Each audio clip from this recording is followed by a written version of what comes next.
مسلمان بزدل نہیں ہو سکتا. اگر بزدل بنتا جا رہا ہے تو سمجھ لیں کہ اس کے دل میں دنیا کی محبت اور موت کا ڈر پیدا ہو گیا ہے. اور سنو، آج تک کوئی ہمیشہ نہ زندہ رہا نہ زندہ رہے گا. موت سے تم کہیں نہیں بھاگ سکتے.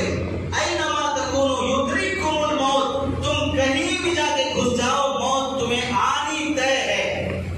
دنیا کے ہر انسان کو، ہر جنات کو، ہر فرشتے کو، سب کو مرنا طے ہے. جب مرنا طے ہے تو بزدلوں کی طرح کیوں مرتے ہو؟ بہادروں کی موت کیوں نہیں مرتے؟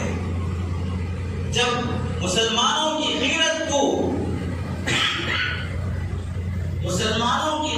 کو زنگ لگ جاتا ہے، مسلمانوں کی غیرت کو زنگ لگ جاتا ہے، تو پھر ان کی تلواریں شادی کے موقع پر ناچنے کے لیے تو استعمال ہوتی ہیں، اپنے دشمن کا مقابلہ کرنے کے لیے استعمال نہیں ہوتی ہیں. شادیوں کے موقع پر تلواریں لے کے ناچ رہا مسلمان، یہ تلوار ناچنے کی خاطر تھی.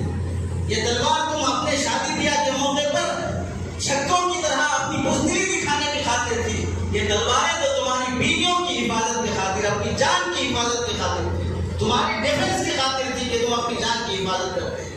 جب ان کی غیرت کو، ان کی بزدلی بے غیرتی میں بدل جاتی ہے اور ان کی شجاعت کم ہمتی میں بدل جاتی ہے، تو پھر ان کی تلواریں اور ان کی طاقتیں خود اپنے مسلمان بھائی کے خلاف ہوتی ہیں. مسلمان کا مرڈر کر رہا ہے، مسلمان کی جان لے رہا ہے، دوست کی جان لے رہا ہے.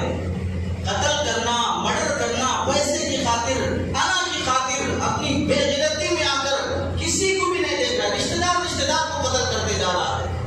یہ تمہاری پلاننگ ہے، یہ تمہاری طاقت ہے، یہ تمہارا مال تو تمہارے دشمن کی خاطر تھا کہ تم اس سے قتل کرتے، اسے دفاع کرتے، لیکن تم نے اپنے مسلمان بھائیوں کو قتل کرنا شروع کر دیا.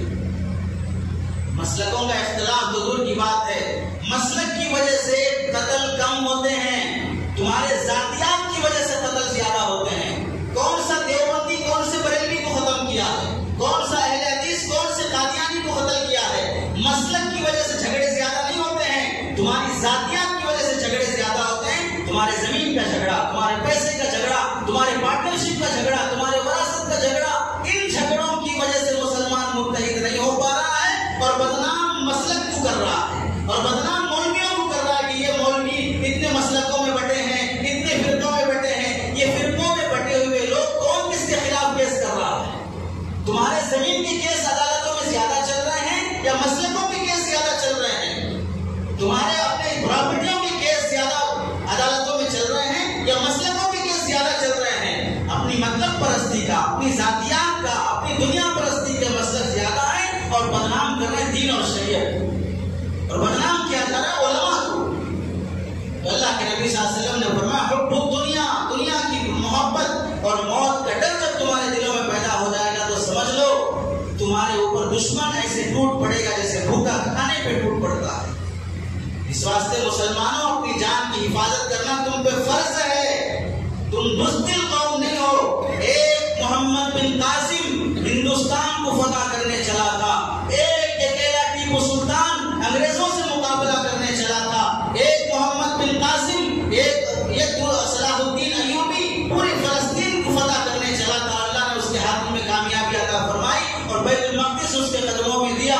تو بزرگوں، تمہاری خاندان میں، تمہاری نسل میں، تمہارے اسلاف میں اللہ نے شجاعت مند اور بہادروں کو رکھا ہے. تم بزدلوں کی اولاد نہیں ہو، تم کم ہمت نہیں ہو، تم گیدڑ اور لومڑی کی طرح مرنے والے نہیں ہو. تم وہ قوم ہو جو دریاؤں میں اپنے گھوڑے دوڑائے ہیں. تم وہ قوم ہو جو جنگل کے درندوں سے خطاب کر کے وہاں سے جنگل خالی کروایا ہے. تم وہ قوم ہو جو اپنی کشتیوں کو جلا کر دشمن سے جب تک اس کی ہار نہیں منوائی اور اپنا لوہا نہیں منوایا اس وقت تک تم نے اپنی جانوں کو فرصت میں نہیں ڈالا. تم ایسی قوم اور آج بزدل بن کے مرنا چاہتے ہو.